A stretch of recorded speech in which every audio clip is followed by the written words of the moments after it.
Bonjour Ilana, bonjour à toutes et à tous. Alors nous sommes à moins de 15 jours de la fête de Hanouka. Peut-être l'occasion de commencer à réfléchir sur cette fête merveilleuse de miracles, cette fête de miracles manifestes à travers la fiole d'huile qui, au lieu de brûler un jour, a de brûler pendant 8 jours. Et donc il y a quelque chose d'important.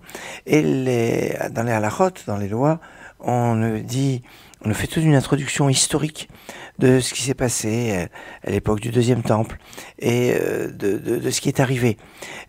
Parce que finalement, le miracle de Hanouka, c'est avoir conscience de ce qui s'est passé et que il n'y a pas d'obligation pendant la fête de Hanouka d'expliquer au niveau historique ce qui s'est passé. Quand on voit pour la fête de Purim, par exemple, on a l'obligation de la lecture de la Megillat Esther, le rouleau d'Esther qui raconte l'histoire.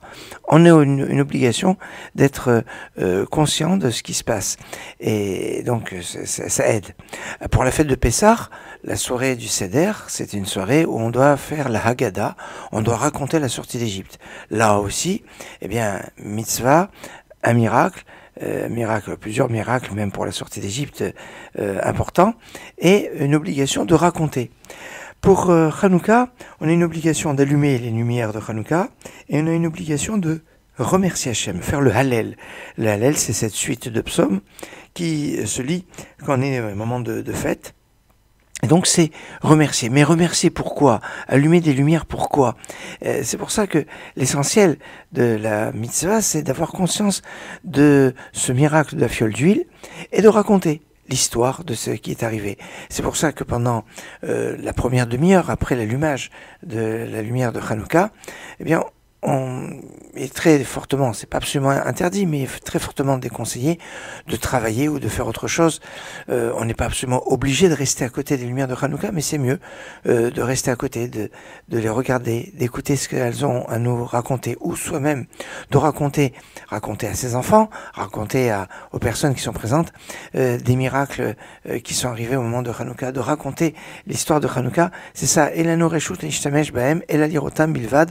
On dit dans le Hanorot Halalou, le texte qu'on dit après avoir allumé les lumières de Hanouka, nous n'avons pas le droit de profiter de ces lumières, seulement les regarder.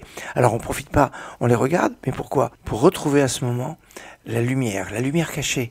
Et oui, la première création que Dieu a fait au moment de la création du monde, Vayomer Elohim Yor, Dieu dit que la lumière soit, et la lumière fut. Et ce jour-là, c'était le 25 Elul, car quand on parle du jour de Rosh Hashanah, le jour de la création du monde, en fait, c'est le jour de la création de l'homme qui a été créé, on lui a ordonné de ne pas manger l'arbre de la connaissance du bien et du mal, qui en a mangé, qui a été jugé. Voilà pourquoi le jour de Rosh Hashanah est un jour de jugement. Mais ça, c'est le 6e jour de la création.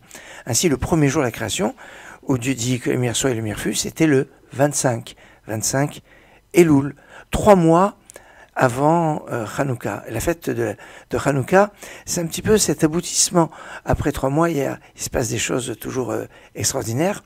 Et 3 mois après le jour anniversaire de la création de la lumière, c'est la fête de la lumière, la fête de Hanouka, qui nous parle, qui nous donne un éclairage important pour notre vie, pour notre avenir.